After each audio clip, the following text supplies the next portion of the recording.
Football খেলা শুরু, এই খেলাকে কেন্দ্র করে আমাদের সমাজে ব্যাপক উন্মাদনা দেখা যায়।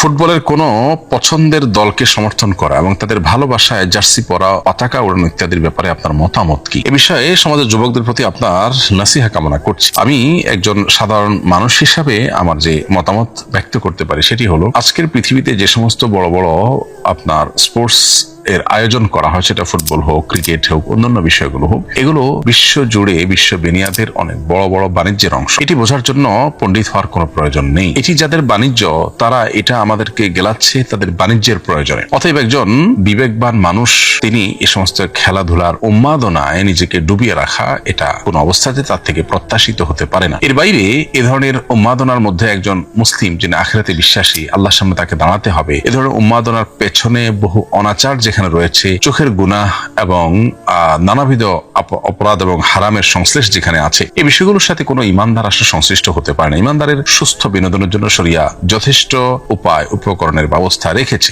মৌলিকভাবে শরিয়া যে নির্দেশনা আছে সেটি হলো, আমরা শারীরিক কসরত এরকম যে কোনো খেলাধুলা, যে কোনো ব্যায়াম, যে কোনো কম্পিটিশন জাতীয় খেলাধুলা আমরা খেলতে পারি, কিন্তু ব্যায়াম করবে আরেকজন, আমি শুধু দেখে দেখে মজা নেব এবং এটার ফলে আমার মধ্যে যে উন্মাদনা তৈরি হবে, সেটার কারণে আমার মধ্যে ডোপামিন প্রবেশ করে, এমনিতে ডোপামিনে আমাদেরকে ধ্বংস করে ফেলছে। এই সাময়িক আনন্দ, সাময়িক বেদনার যে আপনার ব্যাপারগুলো, এগুলো আমাদের মনোযোগকে ধ্বংস করে দেয়। অতএব এমনিতেই মনোযোগ বা ফোকাস আমাদের নষ্ট হয়ে যাচ্ছে, আমাদের কাজের প্রোডাক্টিভিটি কমে যাচ্ছে দিন দিন।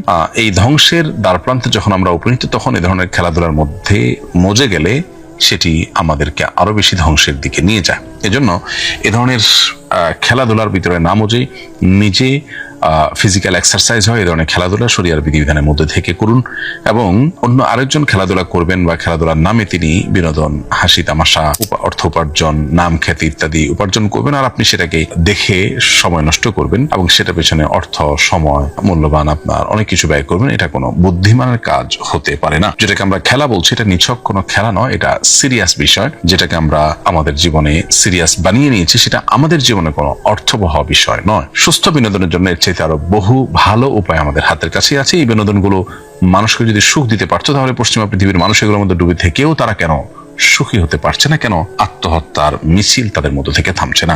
ফুটবল বিশ্বকাপ কিংবা ক্রিকেট বিশ্বকাপ বা এই জাতীয় যে ইভেন্ট বা টুর্নামেন্ট গুলো হয়ে থাকে, এগুলো জুয়ার আসর সেটি বলার অপেক্ষা রাখে না। যেগুলোকে আমরা নিছক বিনোদন হিসাবে গ্রহণ করছি, এগুলো বিশ্ব বেনিয়াদের অনেক বড় বড় বাণিজ্যের অংশ। ফলে আমরা মূলত সেই ব্যবসার টুল হিসাবে ব্যবহৃত হচ্ছি। আমাদেরকে ইসলামী শরিয়া সুস্থভাবে বেঁচে থাকার প্রয়োজনে বিনোদনের বহু পথ, বহু উপায় রেখেছে, সেগুলো আমাদের অবলম্বন করা উচিত। নবী করিম সাল্লাল্লাহু আলাইহি ওয়াসাল্লাম বলেছেন, মিন হুসনি ইসলামিল মারই তারকুহু মা লা ইয়ানি। একজন মুসলমান ইসলাম সুন্দর হবে তখনই যখন সে অনর্থক অহেতুক কাজ পরিহার করবে। কোরআন কারীমে আল্লাহ তাআলা সফল মুমিন এবং জান্নাতুল ফিরদাউসের উপযুক্ত হবে যে সমস্ত মুমিনরা, তাদের বৈশিষ্ট্য বলতে গিয়ে সূরা মুমিনের শুরুতে বলেছেন, ওয়াল্লাযীনা হুম আনিল লাগবি মুআরিদুন। যারা লাগব বা অহেতুক অনর্থক কাজ থেকে বিরত থাকবে, বেঁচে থাকবে, এই মানুষগুলো জান্নাতুল ফিরদাউসের অধিবাসী হবে।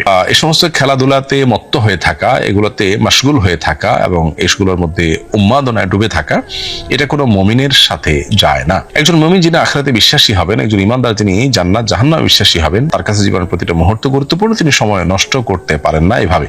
অন্তত বিনোদনের নামে আরেকজন খেলাধুলা করবে, সেখানে তার লাভ লস নিহিত আছে, এটার পেছনে বহু জুয়া, বহু হারাম বিষয় জড়িত আছে। এই খেলা দেখতে গিয়ে পর্দায় আপনাকে চোখের জেনায় লিপ্ত হতেই হবে, সেটা থেকে বেঁচে থাকার কোনো উপায় নেই। আপনি ইচ্ছাকৃত গুনাহে লিপ্ত হচ্ছেন প্ল্যান করে, আপনি জানেন এদিকে তাকালেই গুনাহ হবে, সেদিকে আপনি তাকাচ্ছেন, অথচ সেদিকে না তাকিয়ে আপনি পারেন।